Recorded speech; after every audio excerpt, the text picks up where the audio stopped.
મારું નામ નટુભાઈ ગાંડુભાઈ બુટાણી છે।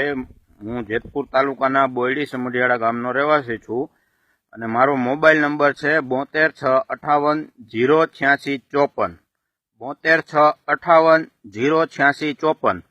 હું હાર્દિક પટેલ વિશે કંઈ કહેવા માંગુ છું। હાર્દિક પટેલ જે અત્યારે અનામત આંદોલનને લઈને ઉપડ્યા, જે 1.5-2 વર્ષથી આ ઉપડ્યો છે, તો હું એને એટલું કહેવા માંગુ છું કે ભાઈ હાર્દિક, તું લોકોને ગેરમાર્ગે દોરવાનું બંધ કરી દે ભાઈ। તને એટલો બધો પૈસા કમાવાનો શોખ છે તો તું અમારા ભેગો, હું એક ગુનેગાર છું, તું તને પૈસા એટલા બધી કમાવાનો શોખ હોય તો તું મારા ભેગો આવતો રહે, ગુનાખોરીમાં ચડી જા ભાઈ, સમાજના પૈસા ખાવાનું બંધ કરી દે। તું અનામતની જે વાત કરે છે તો એમાં તું કાલે ખોડલધામ આવેલો, ખોડલધામ તો તું 4 વાગે ભાઈ કેમ વયો ગયો? 4 વાગે તું સ્ટેજ ઉપર તું બીજા લોકોને એમ કહે છે કે કોઈ રાજકીય નેતા સ્ટેજ ઉપર આવે તો એને અમે પટલાણીના પેટના ના હોય ઉલાડીને અમે સ્ટેજ ઉપરથી હેઠા પછાડીએ, તો તું ભાઈ 4 વાગે આવીને કેમ વયો ગયો? તું પબ્લિકની સામે કેમ ન આવ્યો? કે પબ્લિક હવે જાગૃત થઈ ગઈ છે, પબ્લિકને હવે ખબર પડી ગઈ છે કે આ લોકો છે એ સમાજને આજે ગેરમાર્ગે દોરે છે।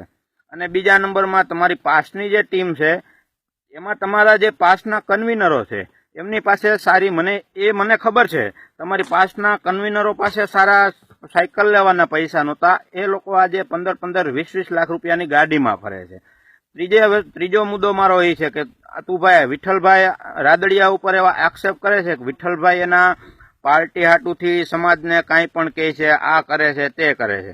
તો તું જેલમાં હતો ત્યારે વિઠ્ઠલભાઈ ત્યારે તારા વડીલ હતા, ત્યારે તું વિઠ્ઠલભાઈનું એમ કહેતો હતો કે વિઠ્ઠલભાઈ મને પારણા કરાવશે તો જ હું પારણા કરીશ, બરોબર?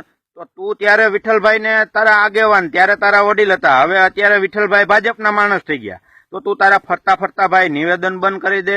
જીતુભાઈ વાઘાણીનું તું ભાઈ કહેતો હતો કે જીતુભાઈ વાઘાણી છે એ એમ કહે છે કે ભાઈ તમારે રાજનીતિ કરવી હોય તો એ આખા સમાજનું નહોતા કહેતા, એ તને કહેતા હતા કે ભાઈ તારે રાજનીતિ કરવી હોય તો તું મેદાનમાં આવી જા, તો તું ભાઈ આખા સમાજને હું કામ ગેરમાર્ગે દોરે છે? જીતુભાઈ વાઘાણી એવું ક્યાંય, હજી તું મને એવું ક્યાંય તારી પાસે એવું લખાણ હોય કે ક્યાંય વિડીયો હોય કે જીતુભાઈ આખા સમાજનું કીધું હોય તો એવો વિડીયો હોય તો તું મને બતાવ। જીતુભાઈ એમ કીધું કે ભાઈ તમારે બધા આખા પાટીદાર સમાજને રાજનીતિ કરવી હોય તો મેદાનમાં આવી જાય। જીતુભાઈએ ફક્ત ને ફક્ત તને જ કીધું હતું કે ભાઈ તારે રાજનીતિ કરવી હોય તો તું મેદાનમાં આવી જા, પણ લોકોને અને સમાજ બીજા લોકોને ગેરમાર્ગે દોરવાનું બંધ કરી દે। 5મો મુદ્દો મારો એ છે કે દિનેશ બાંભણિયા છે એ તારો પાસનો કન્વીનર જ છે, તો એ લોકોના ખેડૂતના પૈસા ખાઈ ગયો છે। રાજકોટ તમે લોકો જે જીનિંગ આપતા હતા એમાં 1.25 કરોડ રૂપિયા દિનેશ બાંભણિયાએ ખેડૂતના ખાધા છે, એના અમારી પાસે પ્રૂફ છે। 6થો મુદ્દો મારો એ છે કે રેશમા પટેલ આટલી બધી પાટીદાર અનામત આંદોલનમાં જ્યાં આવે ત્યાં ઉપવાસ ઉપર બેસી જાય છે, વાં ઉપવાસ ઉપર બેસી જાય છે, વાં ઓલું થાય તો વાં ઉપવાસ ઉપર બેસી જાય, હું આ કરું ઢીકણું કરું, તો રેશમા પટેલ તારો બાપ છે એ રાજકોટ જેલમાં આજીવન સજા કાપે છે। એકવાર તું એની પેલા તું બીજા લોકોની મુલાકાત તારે નથી લેવી, તું પેલા તારા બાપની રાજકોટ જેલમાં મુલાકાત લઈ આવ, પછી તું બીજું સમાજનું ભલું કરજે।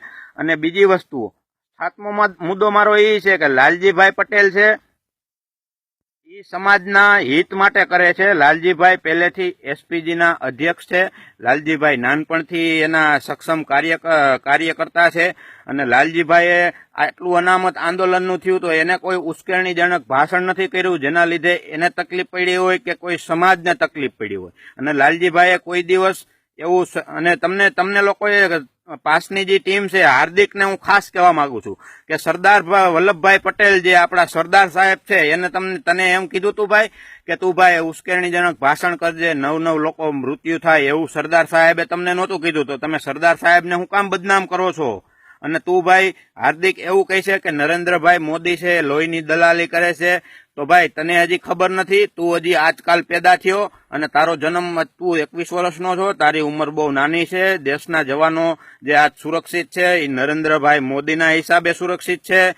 બીજો મુદ્દો મારો એ છે કે હાર્દિક તું જેલમાં હતો ત્યારે તું એમ કહેતો હતો કે મને 1200 કરોડ રૂપિયાની ઓફર કરી છે, હું તમને ભાજપમાં કોઈ એક પક્ષ આપી દઈ, તો તે હજી આજ દિવસ સુધી 6 મહિના થયા તે હજી કોઈ એવું નામ નથી આપ્યું કે તને 1200 કરોડ રૂપિયાની ઓફર કોને કરી હતી। અને તમે લોકો જે સમાજના પૈસે મોજશોખ કરો છો, આજે ગાડી લઈને ફરો છો, જ્યાં તમે ગુજરાત બહાર રાજ્ય 6 મહિના થયા, તું ભાઈ ગુજરાતની બહાર હતો, 6 મહિના થયા તું જે રખડસ, તો એ પૈસા ક્યાંથી આવ્યા? તારા બાપ દાદાની તો કોઈ એવી ઓકાત નથી કે તારા બાપ દાદા તને રોજના 1500, 2000 રૂપિયા, 3000 રૂપિયાનો ખર્ચો પહોંચાય, તો રોજ તું 2000 રૂપિયાનું તો ડીઝલ બહાર, તો એ પૈસા ક્યાંથી આવે છે?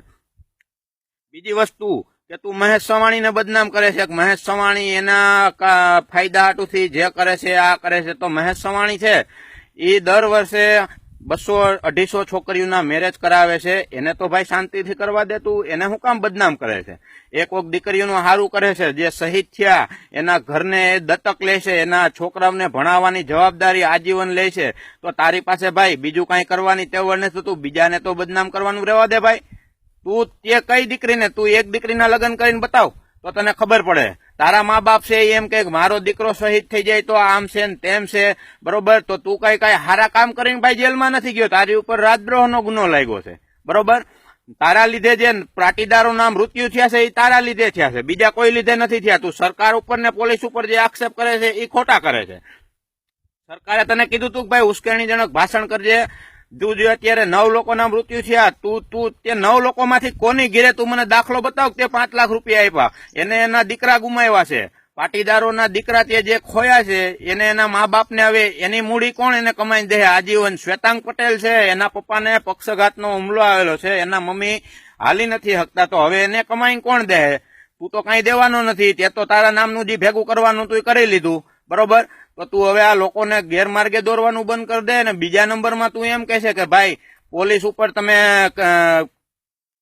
તું એમ કહેશો કે મારા મુદ્દા છે એ મુદ્દા અમને પોલીસ ઉપર કોઈ પગલા લ્યો, તો પોલીસ ઉપર શેના પગલા લે ભાઈ? તે ભાષણ કર્યું છે, આજે હું ગુના કરું છું તો પોલીસ મારી ઉપર ગુનો કરે અને મને મારે, મને જેલમાં પૂરી દે, તો એમાં કોઈ મારા મા બાપ ને સરકારને કહેવા ન જાય કે ભાઈ મારા છોકરાને તમે પોલીસે માર્યો છે તો તમે એની ઉપર એક્શન લ્યો. તો તમે પબ્લિકને ઉશ્કેર્યું છે ને પબ્લિકે જે ગુના કર્યા છે, આવડી મોટી નુકસાની કરી છે, એ ભરવાની પબ્લિકને જ છે. ભરપાઈ કાંઈ તું નથી કરવાનો કે બીજું કોઈ નથી કરવાનું.